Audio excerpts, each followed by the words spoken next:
कि वसुंधरा राजे की dinner diplomacy में एक बड़ी खबर निकलकर सामने आई कि 24 से ज्यादा विधायक वसुंधरा राजे के आवास पर पहुंचे। 70 को कॉल किया गया था, जिसमें से 24 विधायक ही पहुंच पाए।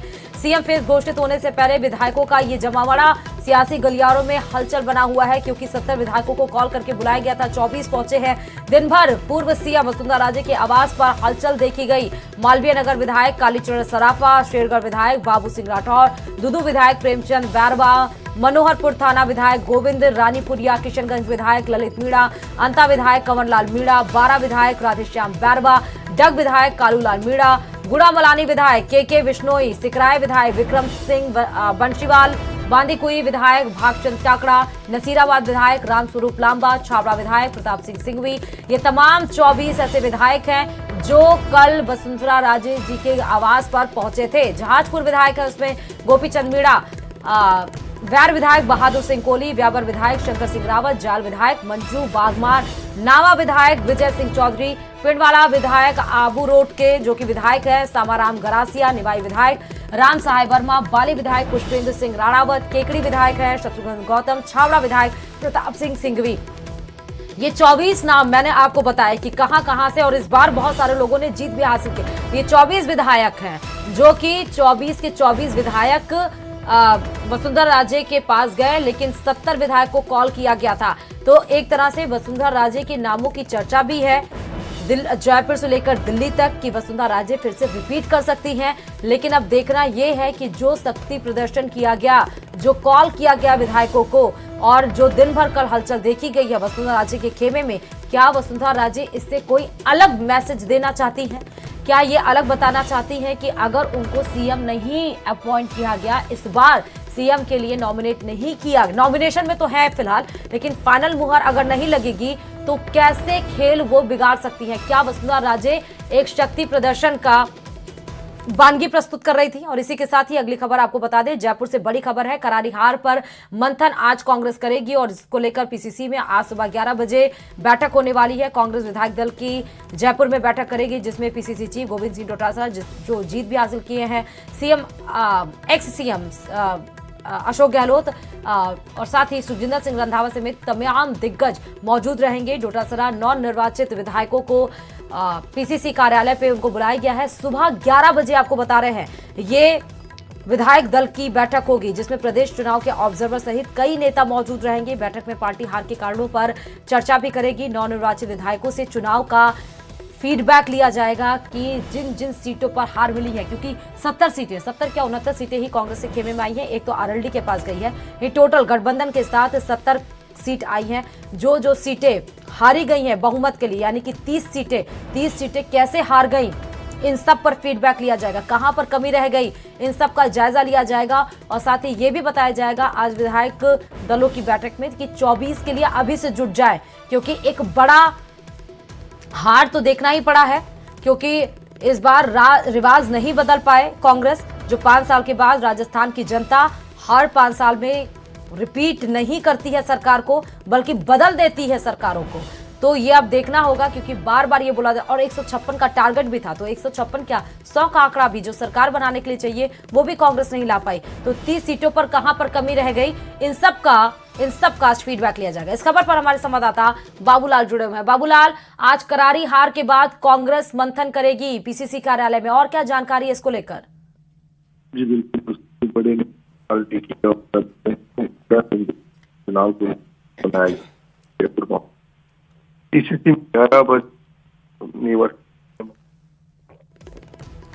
बहुत बहुत शुक्रिया।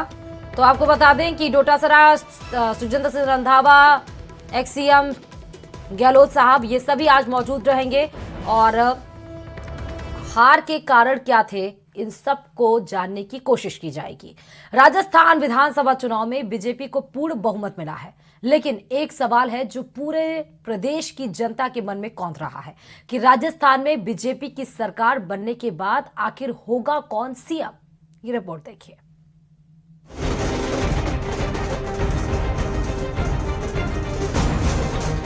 राजस्थान की जनता ने बड़ी उम्मीदों के साथ बीजेपी को सत्ता सौंपी है। अब बीजेपी के सामने भी लोगों की उम्मीदों का पहाड़ है। विपक्ष में रहते हुए गरीब, किसान, महिला और युवाओं के मुद्दे पर हमलावर बीजेपी को न सिर्फ उनकी समस्याओं का समाधान करना होगा, बल्कि लोगों को यह एहसास भी कराना होगा कि कांग्रेस के मॉडल से कहीं बेहतर बीजेपी डिलीवर करने वाली पार्टी है। राजस्थान में बीजेपी ने ऐतिहासिक जीत हासिल की है। प्रदेश में राज बदल गया। सीएम अशोक गहलोत ने राज्यपाल को इस्तीफा दे दिया और जल्द ही बीजेपी के विधायक दल की बैठक होगी। लेकिन सबसे बड़ा सवाल है कि विधायक दल का नेता कौन चुना जाएगा, प्रदेश के सिंहासन पर कौन विराजमान होगा और किसका राज तिलक होगा, क्योंकि बीजेपी ने प्रदेश का चुनाव बिना मुख्यमंत्री पद के चेहरे पर लड़ा था और बीजेपी इसे अपनी जीत का एक फैक्टर भी मान रही है और अब दिल्ली में इसको लेकर हलचल भी तेज हो गई है। एक तरफ दिल्ली बीजेपी कार्यालय पर जश्न का माहौल है, तो वहीं पीएम मोदी, अमित शाह, जेपी नड्डा इसको लेकर रणनीति बनाने में भी जुटे हैं। इन सब के बीच प्रदेश की राजनीति में कुछ नाम सबसे ज्यादा चर्चा में हैं। वो है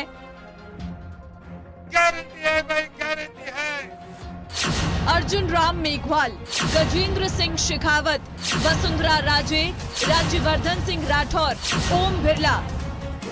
ये 5 नाम अभी प्रदेश में सीएम पद के लिए सबसे अधिक चर्चा में हैं और क्यों है ये भी आपको बताते हैं।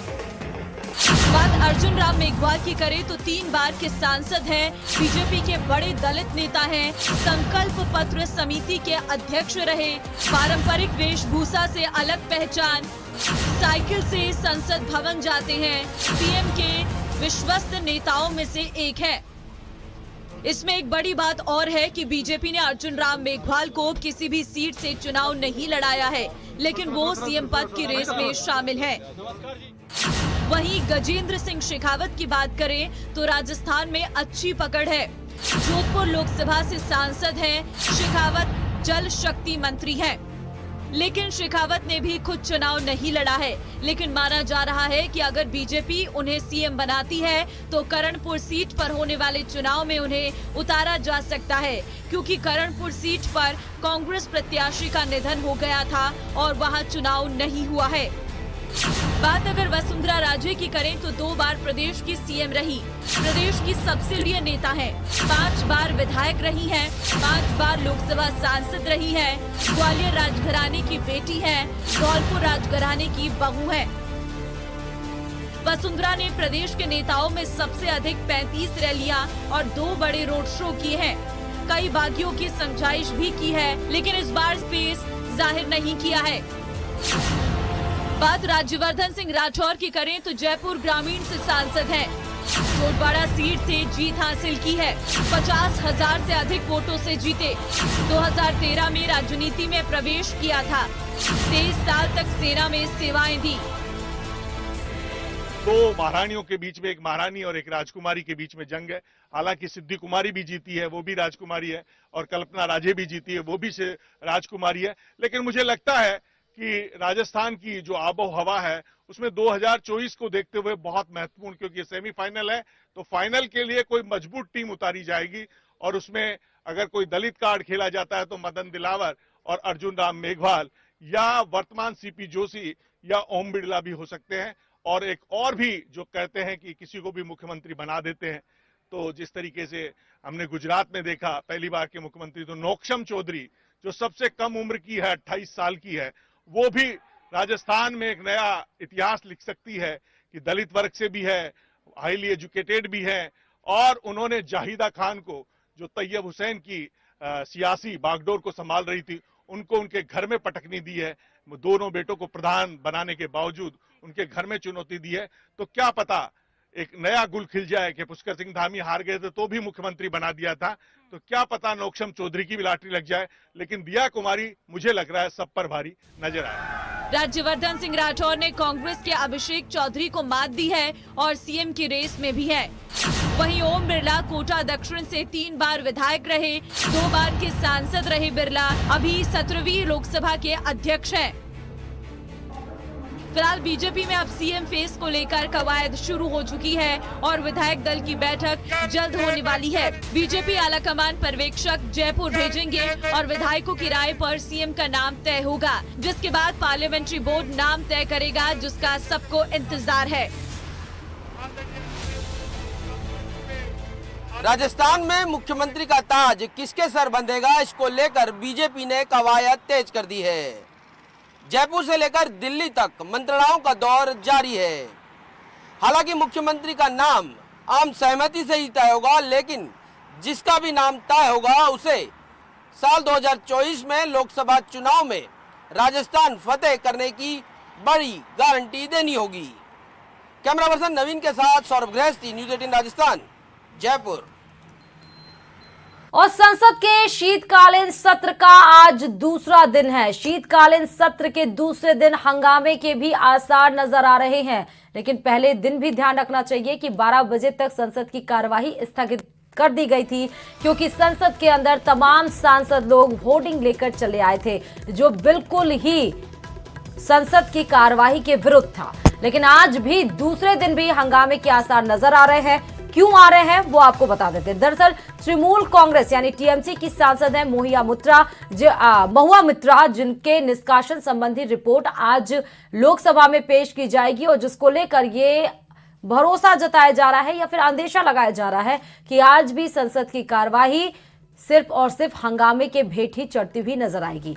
महुआ मोइत्रा के मुद्दे पर सोमवार को लोकसभा में जमकर भी हंगामा हुआ था, जो तस्वीरें भी हमने आप तक पहुंचाई थी। विपक्ष के सांसदों ने इस मुद्दे पर चर्चा की मांग की। इसके अलावा 3 नए बिल स्टैंडिंग कमेटी में गए। Indian panel code of criminal procedure और इंडियन एविडेंस एक्ट। कांग्रेस इन तीनों बिल का सदन में विरोध कर सकती है। इन तीनों बिल पर बहस के लिए लोकसभा और राज्यसभा में 15-15 घंटे अलॉट किए जाएंगे, और उसके बाद 15-15 घंटे जब अलॉट कर दिए जाएंगे, जिसमें डिस्कशंस इन तीनों मुद्दे पर होगा। कांग्रेस संसद में सीसी बिल का भी यानी कि इलेक्शन कमीशन बिल का भी विरोध कर सकती है, और इस पर बहस के लिए 6-6 घंटे दोनों सदनों में अलॉट किए गए हैं।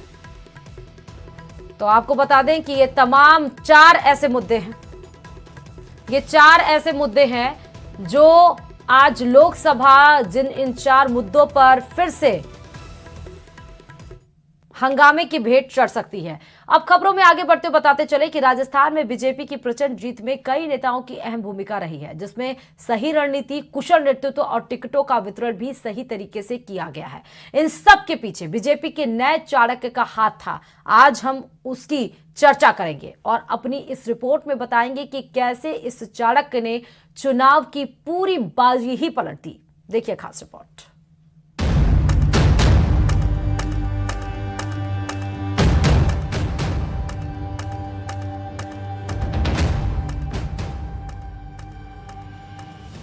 राजस्थान में बीजेपी ने बम्पर जीत दर्ज की है। राजस्थान को भगवा करने में कई नेताओं ने अपना पसीना बहाया है, लेकिन इन सब के बीच एक चेहरा ऐसा भी था जिसने पर्दे के पीछे से पूरी रणनीति तैयार की और राजस्थान को बीजेपी की झोली में डाल दिया। वो कोई और नहीं, बीजेपी के अध्यक्ष जेपी नड्डा थे। ये जेपी नड्डा का ही करिश्मा था कि राजस्थान के साथ साथ मध्य प्रदेश और छत्तीसगढ़ में भी कमल खिला है। बीजेपी की 3 राज्यों में प्रचंड जीत ऐसी ही नहीं हुई है।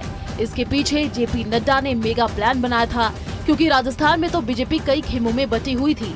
गुटबाजी के भंवर में फंसी बीजेपी को एकजुट किया, साथ ही सामूहिक नेतृत्व में चुनाव लड़ने का अहम निर्णय भी लिया। राजस्थान के कार्यकर्ताओं को सम्मानना और उस सम्मानने के साथ साथ हर छोटी बड़ी मीटिंग को बहुत व्यवस्थित रूप से लेना, और छोटी मीटिंग हो चाहे बड़ी मीटिंग हो, एक मैसेज देना, और उसके बाद जो कार्यकर्ताओं में उत्साह का संचार हो जाता है। मैं लगातार उनको सुनता हूं, देखता हूं, और मेरे को जब भी मैं उनका भाषण और उनका बौद्धिक सुनता हूं, उद्बोधन सुनता हूं, तो हर बार उसमें एक नई ऊर्जा होती है।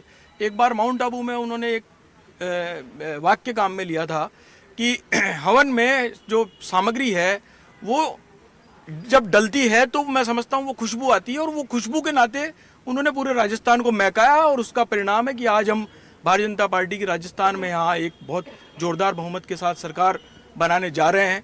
हमारा पूर्ण बहुमत है, 115 हमारी सीटें पूर्ण बहुमत से जीत करके भारतीय जनता पार्टी की सरकार बनी है। मैं समझता हूँ ऐसे योग्य राष्ट्रीय अध्यक्ष जी के नेतृत्व में हमको राजस्थान में एक जोरदार बढ़त मिली है। राष्ट्रीय अध्यक्ष जी से लेकर बूथ का अध्यक्ष तक हम सभी एक दूसरे को समान रूप से इज्जत देते हैं, सम्मान देते हैं और अधिकार देते हैं, और यही एक वजह है कि जहाँ हमारे राष्ट्रीय अध्यक्ष जी कह देते हैं वहीं सब लोग एकजुट हो जाते हैं। जहाँ प्रदेश अध्यक्ष जी कह देते हैं वहाँ पे प्रदेश एकजुट हो जाता है। और यही सबसे बड़ा कारण है हमारी जीत का भी, जहाँ सभी लोगों ने, राजस्थान की जनता ने मोदी जी की गारंटी पर विश्वास किया और राजस्थान में कांग्रेस को सत्ता से बाहर किया। नड्डा जी ने निश्चित रूप से बहुत अच्छे से मोटिवेट किया राजस्थान के सभी कार्यकर्ताओं को। भारतीय जनता पार्टी को प्रदेश अध्यक्ष जी के मार्फत, प्रदेश अध्यक्ष जी के साथ में मिलकर, पूरे संगठन के साथ में मिलकर मोटिवेशन के हमारी प्रक्रिया, जो सतत प्रक्रिया है वो चलती रहती है। और उसके अंदर एक ही बात है कि हमें हमारे जो भी अधिकारी हैं, जो भी संगठन के मुख्य पदाधिकारी, उनकी बात को मानते हुए आगे काम करना है। जेपी नड्डा के काम करने का तरीका सबसे अलग भी है। जेपी नड्डा ने प्रदेश बीजेपी नेताओं पर ज्यादा भरोसा करने की बजाय अपने कार्यकर्ताओं पर विश्वास किया। नड्डा ने कार्यकर्ताओं को सकारात्मक सोच, कमल के फूल को चेहरा, मोदी सरकार के काम, बूथ मैनेजमेंट के जरिए जीत का मंत्र दिया। भारतीय जनता पार्टी एक लोकतांत्रिक संगठन है और भारतीय जनता पार्टी के अंदर अध्यक्ष का बहुत ही बड़ा रोल होता है। वो अध्यक्ष हमारा बूथ का हो या राष्ट्रीय अध्यक्ष हो। और जब से जेपी नड्डा जी ने भारतीय जनता पार्टी के राष्ट्रीय अध्यक्ष के रूप में कमान संभाली है, पूरे भारतवर्ष के अंदर ही नहीं, पूरे विश्व भर के अंदर भारतीय जनता पार्टी की सदस्यता का बहुत बड़ा आंकड़ा बढ़ा है। और भारतीय जनता पार्टी का संगठन बूथ स्तर पर बहुत मजबूत हुआ है। रही बात इस चुनाव की, तो भारतीय जनता पार्टी हमेशा चुनावी मूड पर रहती है और राष्ट्रीय अध्यक्ष जी के प्रयासों से ये कोई 1-2 महीने का चुनाव नहीं था। पिछले 2-3 सालों से राष्ट्रीय अध्यक्ष जी के लगातार दौरे राजस्थान के अंदर हो रहे थे और उनका सबसे बड़ा जो जोर था वो उनका जोर था कि भारतीय जनता पार्टी का कार्यकर्ता नीचे तक रहे और बूथ स्तर पर भारतीय जनता पार्टी इस प्रकार की मजबूत हो जाए जिससे हर क्षेत्र में भारतीय जनता पार्टी जीत के आए। यही नहीं, चुनावों में लिए गए अहम निर्णयों में भी जेपी नड्डा का महत्वपूर्ण रोल रहा। पार्टी ने चुनावों के दौरान सांसदों को चुनावी मैदान में उतारने का अहम निर्णय हो या फिर सर्वे के आधार पर टिकट वितरण का फैसला, जनता को बीजेपी के प्रति कन्विंस करने का भी कोई मौका नहीं छोड़ा। बीजेपी के राष्ट्रीय अध्यक्ष जेपी नड्डा ने चुनाव के दौरान 5 दिन में 10 सभाएं कर 14 विधानसभा क्षेत्रों को कवर करते हुए 2 रोड शो के साथ संगठनात्मक बैठकों पर फोकस किया। नड्डा ने महुआ, सिकराय, पिपाड़, ओसियां, जैसलमेर, जोधपुर शहर, सरदारपुरा, सुरसागर, राजसमंद, धोद, फतेहपुर, तांतारामगढ़ और दौसा में भी सभा की। इनमें ज्यादातर सीटों पर बीजेपी को जीत हासिल हुई। अब राजनीतिक विश्लेषक भी जेपी नड्डा की रणनीति के मुरीद हो गए हैं। भारतीय जनता पार्टी के राष्ट्रीय अध्यक्ष जगत प्रसाद नड्डा चुनाव मैनेजमेंट के बहुत माहिर व्यक्तियों में से एक। भारतीय जनता पार्टी के अगर टॉप के नेताओं में बात करें तो जेपी नड्डा साहब का इलेक्शन मैनेजमेंट अपने आप में एक अनूठा और अनोखा और बहुत प्रभावशाली है। अगर हम राजस्थान के परिप्रेक्ष्य में बात करें तो राजस्थान में जिस तरह की विजय भारतीय जनता पार्टी ने इन विधानसभा चुनावों में प्राप्त की है, उसके पीछे सबसे बड़ा चेहरा और सबसे बड़ी रणनीति जेपी नड्डा साहब की रही है। जेपी नड्डा साहब बूथ मैनेजमेंट के लिए खास तौर पर जाने जाते हैं। पार्टी के लिए माइक्रो मैनेजमेंट में माहिर जेपी नड्डा साहब की मेहनत का ही परिणाम है कि भारतीय जनता पार्टी ने इतने बड़ी विजय राजस्थान के अंदर प्राप्त की है। किसी दल का मुखिया कैसे पार्टी को अपना परिवार मानकर आगे बढ़ाता है, इसका बेहतरीन उदाहरण जेपी नड्डा ने दिया है। 3 राज्यों के चुनावी नतीजों ने जेपी नड्डा की नेतृत्व क्षमता को साबित किया है। एक दूरदर्शी नेता। और अब बुलेटिन